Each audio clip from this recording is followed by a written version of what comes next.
On today's show, we're looking at the best gaming battle station that you can set up. Plus, great headphones available on the market right now. It's time for Unboxed Daily.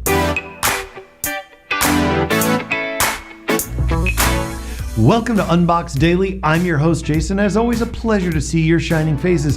And before you ask, yes, I'm wearing the shirt with all the My Little Pony figures on it because I'm very comfortable with that. I gotta tell you, it's a good-looking shirt.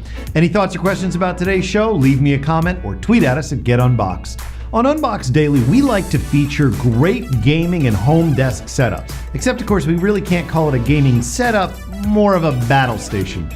You see, Linus from Linus Tech Tips, well, he likes to take things up to the next level, and today's is no exception. As a proof of concept, this turned out more than okay.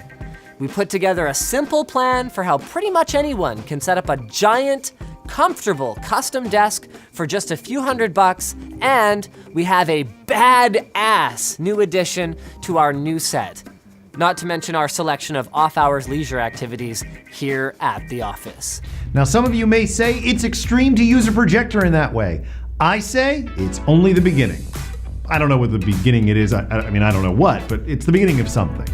You know, maybe that best something is a new iMac. That's right, the new desktops from Apple. And you know, if you haven't heard, they come in a variety of awesome pre-designated setups, including 8, 10, and 18 core. And I don't know if you need 18 core, but Jonathan Morris is here to find out exactly what the difference is between 18 and the rest. Honestly, I still think the 10-core iMac Pro is the best value in terms of bang for your buck with performance, but if you need that sheer processing power, those 18 cores really come in handy. Now, if you line up the 8, the 10, and 18 core, in my case, the only one I haven't checked out yet is the 14 core. In terms of price and what you gain performance-wise, it's a pretty even jump. So if you transcode a ton on a day-to-day basis or potentially use really CPU-intensive programs like Cinema 4D, that's maybe where those extra cores come into play. But if you're asking me, I still think, again, the best bang for your buck is the 10-core iMac Pro, but nonetheless, the 18-core iMac Pro is a super solid performer. If you're looking to future-proof, if you feel like you're gonna be doing a lot of rendering in 8K, an 18-core probably makes sense.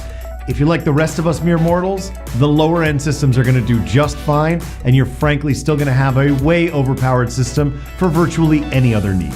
Regardless of what kind of computer you have at home, great audio is incredibly important. But you know, it's not always important to get like a giant speaker system with bass and all the extra stuff. Sometimes you just want great headphones.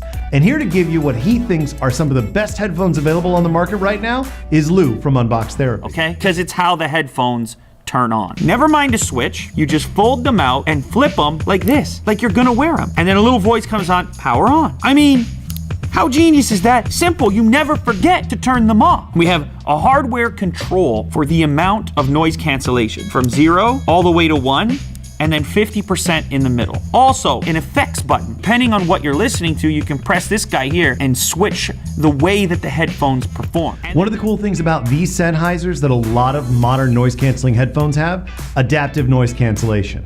That means that the headphones monitor the noises around you and they adjust the level of noise cancellation being produced to ensure you get the highest quality sound. So if Lou tells you that these are high quality headphones that are worth your time and energy, it's probably worth checking out. Last but certainly not least, today we're throwing this one out there for all of you guys who were like me in middle school, super nerdy, super quiet, and loved your Dragon Ball Z. So for those of you that were also fans, we're bringing you this review from Kevin Kenson of Dragon Ball FighterZ and a couple of different controller setups that you can enjoy regardless of the system you have. Now, these are both examples for what you can get on the PS4, and these are some of the more popular options. This right here is the Hori Real Arcade Pro 4, and it's worth noting that they do make an Xbox One version of this stick as well. And over here, we have the even more expensive option, which is the Conbot Obsidian. Now first, let's actually talk about this more expensive one right here and why it's expensive.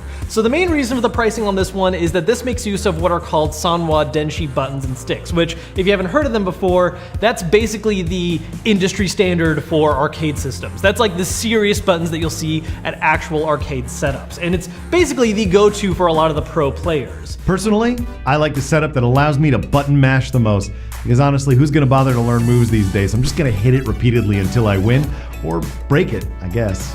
And that's it for today's show. As always, thank you so much for joining us. If you want to see prior episodes, head on over to unboxed.tv or look us up on the iOS store. In the meantime, see you back here soon for more product reviews and unboxings from your favorite YouTube stars. I'm your host, Jason. Have a great day.